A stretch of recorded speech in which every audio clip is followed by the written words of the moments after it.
Some things on the internet are not meant to be found. They lurk in the shadows, waiting. If you're listening to this, don't rewind. Don't try to find the beginning. That's the first mistake people make. Blizzards don't arrive all at once.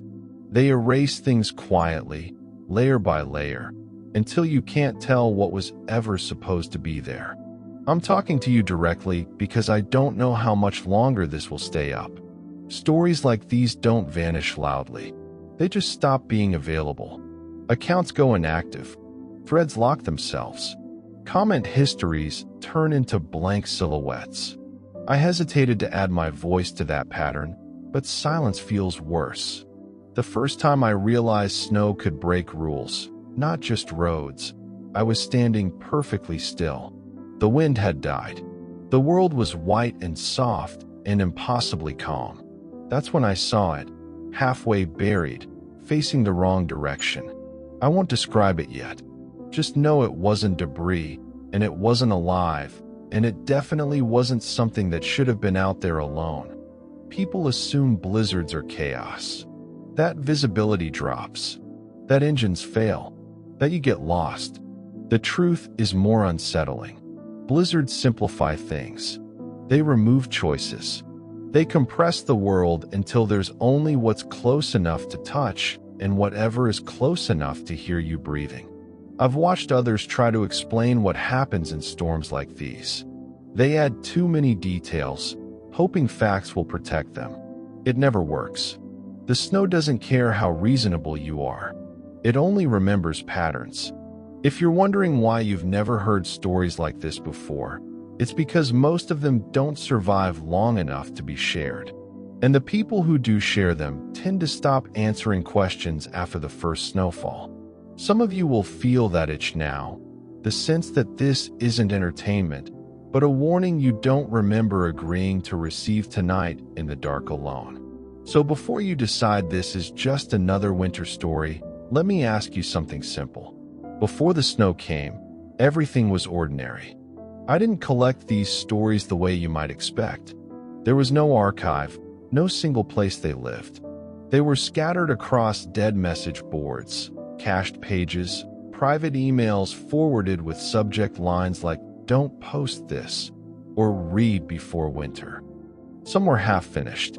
Others cut off mid-sentence, as if the writer had looked away for just a second too long. At first, I treated them like curiosities. Late-night reading. Safe, distant, disposable. You know the feeling.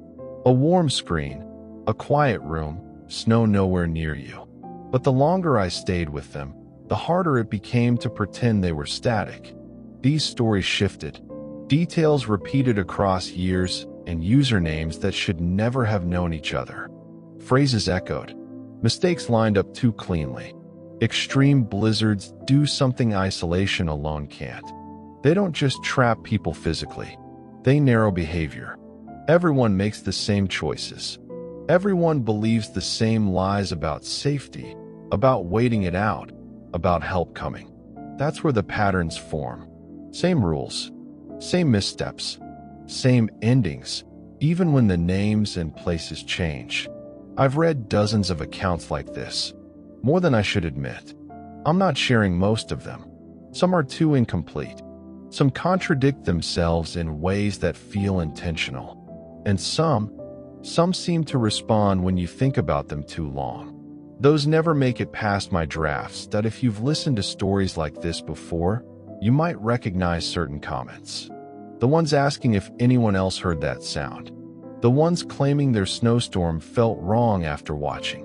I used to scroll past those. Now I save them. There's a responsibility that creeps in when you notice these connections. Reading stops being passive. You start checking dates, weather records, locations. You realize you're not just observing a phenomenon, you're preserving it. Every retelling sharpens it, keeps it intact, maybe even teaches it how to move on. That thought alone makes curiosity. I'm not the kind of person who believes every warning sign is a prophecy. I plan routes, I check weather apps, I keep a half-full tank as a rule. That drive was supposed to be boring. A straight shot through a stretch of highway most people only use to get somewhere else. The blizzard was mentioned, sure, but in the same tone weather always uses when it wants to sound dramatic without committing. I remember thinking I'd outrun it. The first gas station was open, bright, warm, ordinary. I topped off even though I didn't need to, grabbed coffee that tasted burned, and made a joke to the clerk about the forecast. He didn't laugh. He looked past me, through the glass, at the sky flattening into white. "You heading straight through?" he asked. I said yes. He nodded like that answered something else. "Station's close early out there," he said, casual, almost bored. "Snow makes people forget to come back." I laughed then, told him I'd be fine. He smiled, but it didn't reach his eyes. "Everyone says that," he replied, and turned the sign to closed even though it was still light outside. After that, things thinned out quickly. The radio started dropping stations one by one, replaced by static that sounded too even, too soft. Road markers were farther apart. Snow gathered in neat lines along the shoulder, like it was being placed deliberately. I passed another exit and didn't take it. Then another. Each time, it felt reasonable. The map still showed a clear path forward. I told myself turning back would be worse. That going forward meant progress, movement, safety. I convinced myself that stopping was how people got stuck, how stories started. I didn't notice how quiet my own thoughts had become, how simple everything felt once the options disappeared. That's the trick, I think. Nothing ever tells you you're making a mistake. It just removes alternatives. The wind picked up. Visibility shrank. I saw the highway sign in my rearview mirror go dark as I drove under it, the reflective paint dulling like someone had flipped a switch. For a second, I considered pulling over, turning around, doing something impulsive and smart. Instead, I adjusted my grip on the wheel and kept going. There was no traffic. Not in front of me, not behind. No tire tracks except my own, already filling in. I told myself it was peaceful. I even enjoyed it, that feeling of being alone with a long road and nowhere urgent to be, like nothing bad could exist in something this empty. Then the engine sputtered. It wasn't dramatic. No explosion, no warning lights screaming for attention. Just a soft failure, like the car had decided it was done participating. I coasted to a stop as the snow thickened, the world outside dissolving into a uniform, moving white. When I stepped out to check the hood, I couldn't see the road anymore. I couldn't see anything at all. The sound of the wind swallowed my breath, and that was the moment I realized there was no direction left to choose. As I stayed in the car, because that's what you're supposed to do. Every safety guide, every common sense instinct says wait it out, stay visible, conserve heat. The heater coughed warm air for a while, then settled into a tired hum that felt more like sympathy than function. The snow didn't fall so much as move sideways. It erased distance. My headlights stopped meaning anything beyond a few floating flakes. I tried the radio again, more out of boredom than hope. Static. Then, under it, a voice. Roadside assistance, please remain calm. I laughed, sharp and stupid. Of course, I said out loud, because talking to yourself feels reasonable when there's no one else to contradict you. The dashboard clock had frozen at the same minute. My phone showed no signal, but the battery was draining faster than it should have. Noticed the footprints when I cracked the door to listen. They were already there, pressed into the snow right beside the car. Too close together, like whoever made them didn't bother with full steps. Like they'd been dragged or slid, or simply placed there one after another. I told myself it was wind.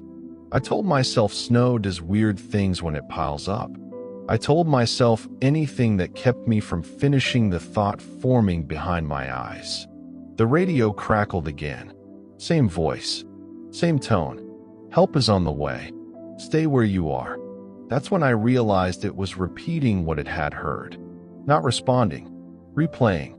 The pauses were wrong. Too perfect. Like a recording learning where to breathe. I remembered the clerk then. The way he'd said people forget to come back. Not leave. Come back. Like this road had a habit of holding on to things until it learned them well enough to try again. Something moved at the edge of the headlights. Not fast. Curious. I didn't look directly at it. I watched the snow instead, the way it bent around a shape that wasn't wind. Another set of prints appeared, closer this time, matching the first with unsettling precision. I joked about it, because that's what I do. I told the empty car that if this was how I died, it was deeply inconvenient. Humor buys time.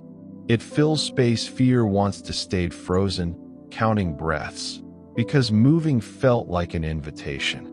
The cold crept in through places I didn't know a car had, threading itself into my wrists, my jaw, the space behind my eyes. I kept thinking about leaving the car, about how every survival article argues both sides, and how none of them account for feeling watched by something that doesn't blink.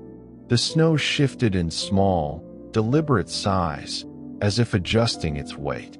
I saw impressions form and fade without steps. Connecting them. That was when it clicked that the storm wasn't just surrounding me. It was arranging me. This stretch of highway had done this before. You could feel it in the patience of it, the way it waited without urgency. I imagined other cars, other nights, people sitting exactly like this, convincing themselves to stay put because rules exist for a reason. The idea that the safest choice might be the one it expected made my stomach turn. I pressed my forehead to the steering wheel and whispered nothing, testing whether silence mattered. The radio answered anyway, filling the car with breathy static, practicing the sound of comfort. I understood then that whatever was out there wasn't hunting. It was rehearsing. I checked the mirrors again, even though I knew better. The back seat looked untouched, too clean, like a room no one admits exists. Frost traced slow veins across the windows, forming shapes that almost suggested letters. I didn't read them. I learned quickly not to read things the snow offers. Outside, something shifted its weight, close enough that the car rocked slightly, patient, listening. I felt absurdly certain it could hear my thoughts, and was waiting for a clearer signal. Snow pressed closer, as if leaning in to listen. That's when the knock came. Not on the window.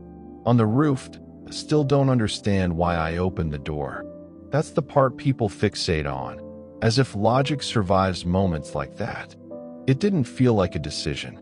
It felt like completion, like finishing a sentence that had already been started. For meth knocking stopped the moment my hand touched the handle. Silence flooded in so fast my ears rang. The storm hadn't weakened. It had paused, like something holding its breath. I told myself I was letting cold air out, that cracking the door would equalize something. That fear had finally made me stupid. All of those explanations arrived after my fingers had already pulled. The door opened wider than I intended. Light spilled onto the snow and vanished immediately, swallowed by white that felt textured, almost dense. The cold hit wrong. Not sharp, not biting. It burned, deep and intimate, like it knew exactly where I would notice it most. Something leaned in. I never saw a shape I could describe later. What I remember instead is pressure, the way the air compressed, the way my own breath started matching something else's rhythm without permission. In and out. In and out. Too close. Too synchronized. I couldn't scream.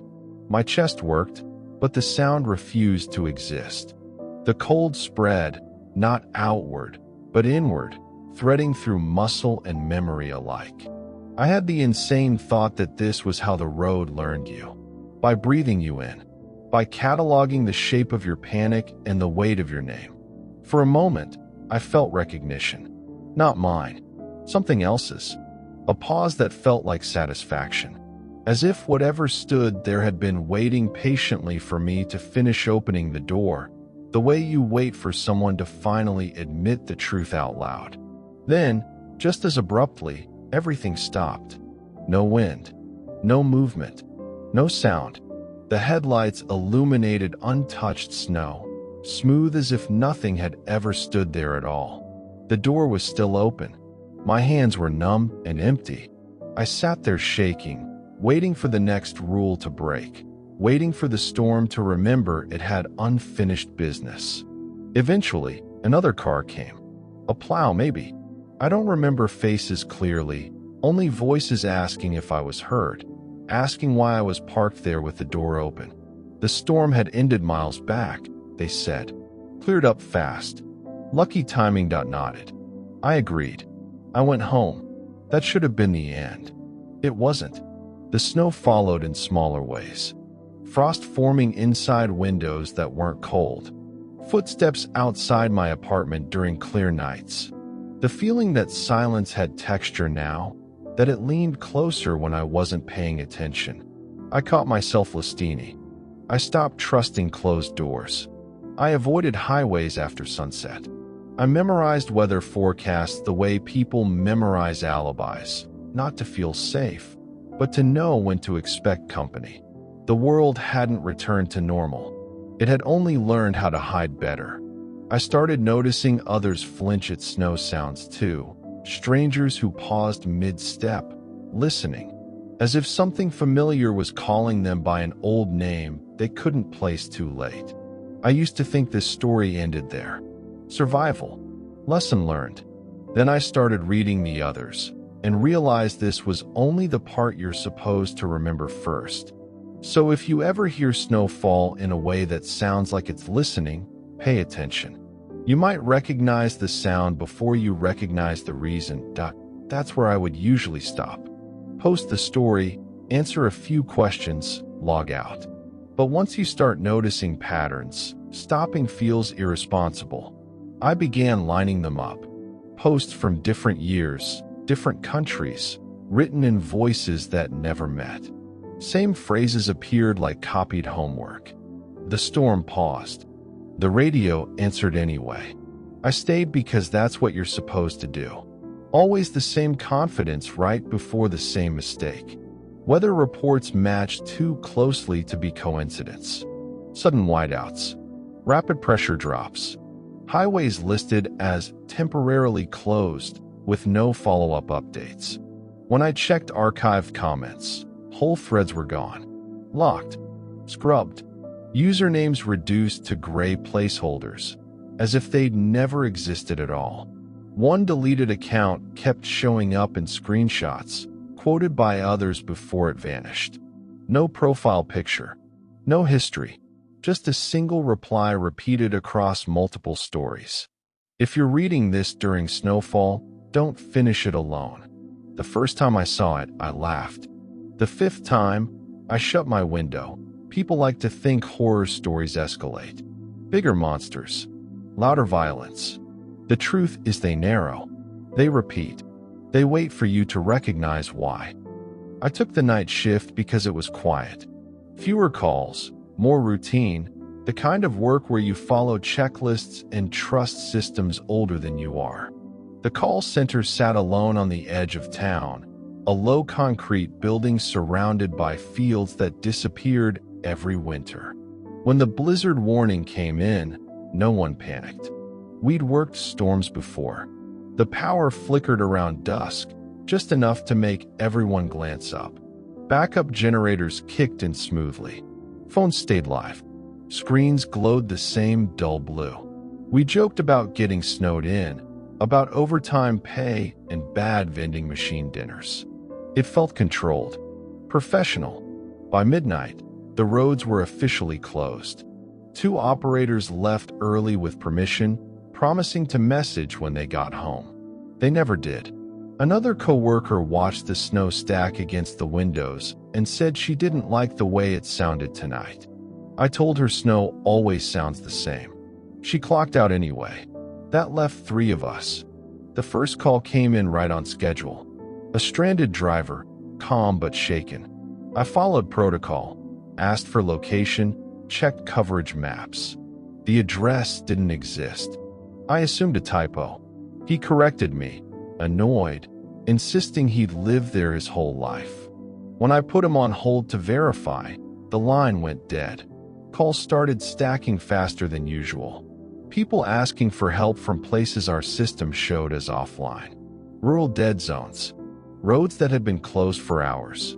One caller whispered like someone might overhear him, even though he claimed to be alone in a field.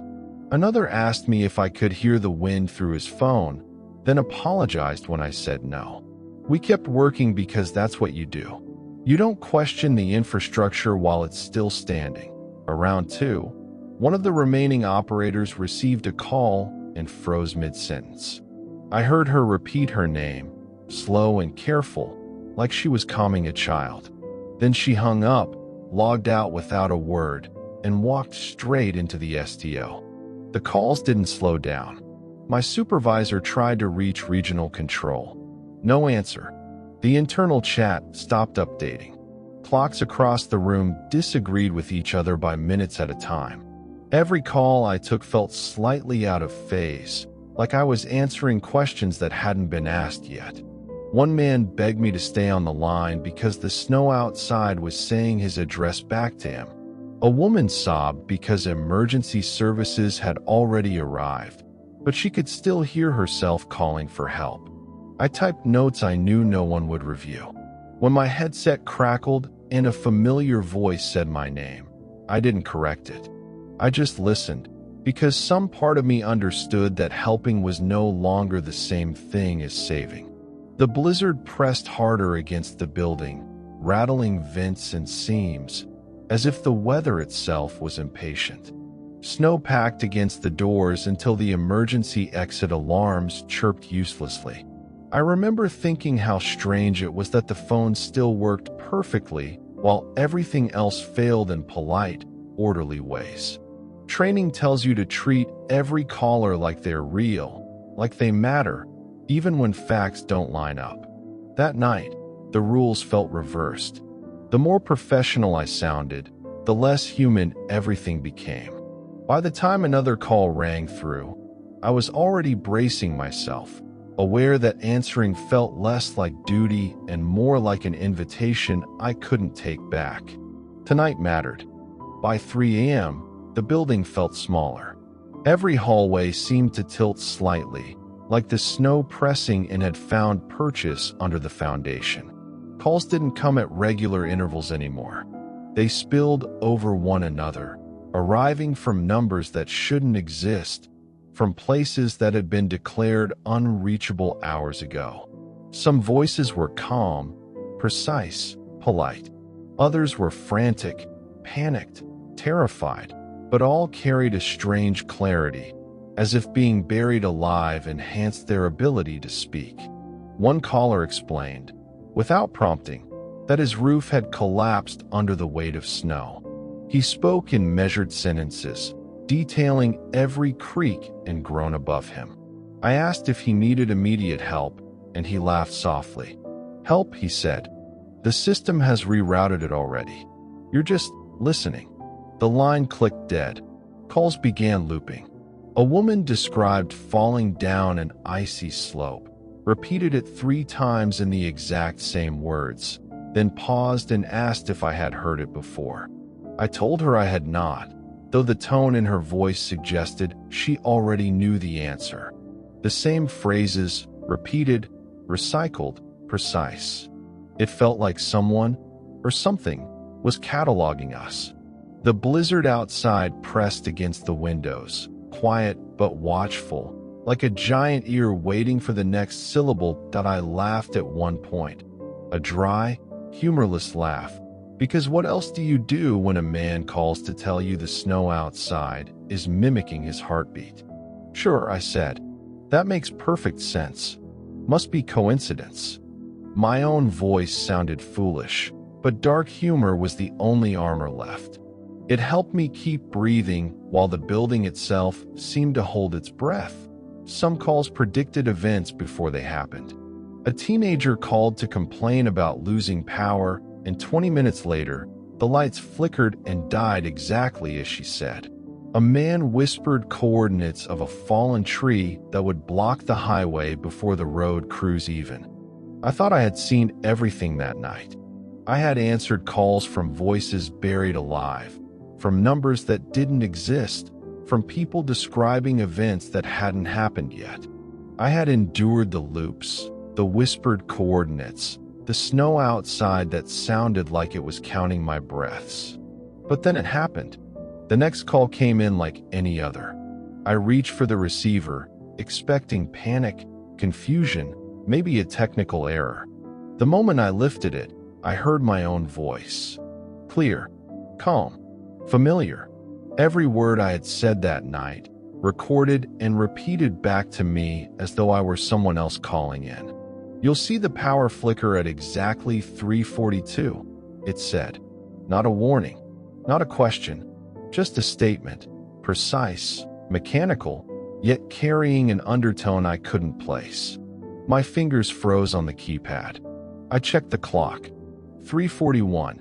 I laughed quietly, nervously, because of course it was impossible. A minute later, the light stuttered. The monitors went dark. The phone lines hummed before silence took over. But the silence wasn't empty. It was loud, alive, pressing into my ears.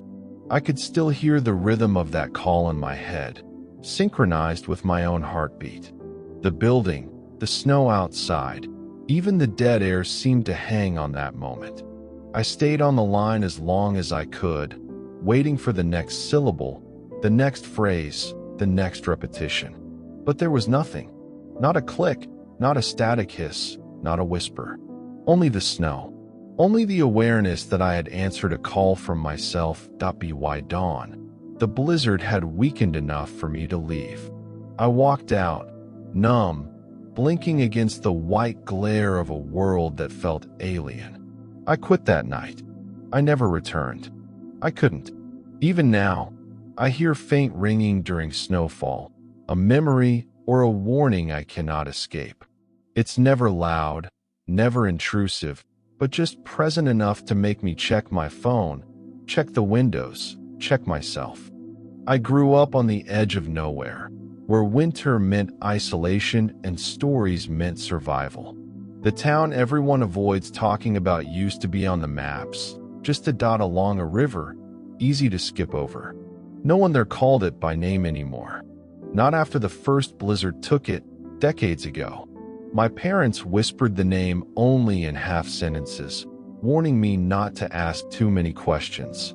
Photos from that time survive, though they're strange. Old prints, yellowed at the edges, show streets lined with snow that looks like sugar under a microscope. But when the snow falls outside now, the images shift subtly. A building tilts, a figure moves, someone disappears. I've seen my own reflection in glass beside a rooftop that shouldn't exist. It's not just memory. The blizzard seems to reach into what's been frozen, testing the limits of what can be remembered and what can be unmade. Every few years, the storm returns. Stronger, faster, sharper than before. The wind cuts like it's aware of presence. Locals scatter, avoiding the highways, pretending the maps are still blank, pretending that nothing remains. They tell each other the town is gone, but the ones who remember the old stories know better. They know what waits for winter's return. I began noticing connections. The missing highways, the roads that closed behind drivers, the voices recorded in call centers. All these events follow a pattern, obeying rules no one admits exist. The blizzard erases, repeats, preserves, and teaches. The townspeople speak in cautious euphemisms, like the storm listens. Even casual travelers sense it. You might feel it yourself tonight, if snow falls heavy where you live. Older accounts I read, ones scraped from forums and emails like I've done, reference the town indirectly. Mentions of roads that vanish, houses that appear elsewhere, radio signals playing someone else's voice. People misremember. They attribute it to coincidence or imagination. But the recurrence is too exact, too cruelly metho. I've watched it escalate year after year, each snowfall stronger than the last, the town's memory more vivid, the danger more precise, and every time, it leaves traces, faint but unmistakable, in ways the other stories hinted at. A highway disappears, a phone rings from nowhere, footprints appear in impossible patterns. By the time the final snowfall comes, the truth has already been waiting for someone to notice the patterns, to connect the stories, to understand that these events aren't isolated. They are threads woven from the same storm, the same rules, the same white memory that never forgets. And this year, it won't let them, or anyone else, remain comfortably distant that I saw it before the snow fully swallowed the world. A street, lined with lights that weren't there yesterday, stretching into the white like a memory trying to speak. Figures moved along the sidewalks, children and adults alike, but there were no faces. Just the faint suggestion of shape, like someone had sketched humanity and left it unfinished. I stood frozen as the wind carried the hollow echoes of voices I didn't recognize. The storm pressed in, relentless, and for a moment, the town existed fully again, as if the blizzard had exhaled its secret just for me. I wanted to call out, to reach them, but the air swallowed my words, leaving only the white roar. Then it was gone. Streets vanished. Lights blinked out. Figures dissolved like smoke. The snow returned to its ordinary rhythm, the kind that erases footprints and flattens reality. I stumbled home, heart hammering, eyes wide, knowing that this would happen again. Not next year, not in a few hours, but eventually. Every return would be slightly different, slightly more insistent, slowly eroding what we remember as permanence. Some towns do not stay buried. Some towns, and perhaps some memories, are meant to return again and again, until you can no longer tell the difference between what existed and what the snow chooses. Then it was gone. Streets vanished. Lights blinked out. Figures dissolved like smoke. The snow returned to its ordinary rhythm, the kind that erases footprints and flattens reality. I stumbled home, heart hammering, eyes wide, knowing that this would happen again. Not next year, not in a few hours, but eventually. Every return would be slightly different, slightly more insistent, slowly eroding what we remember as permanence. Some towns do not stay buried.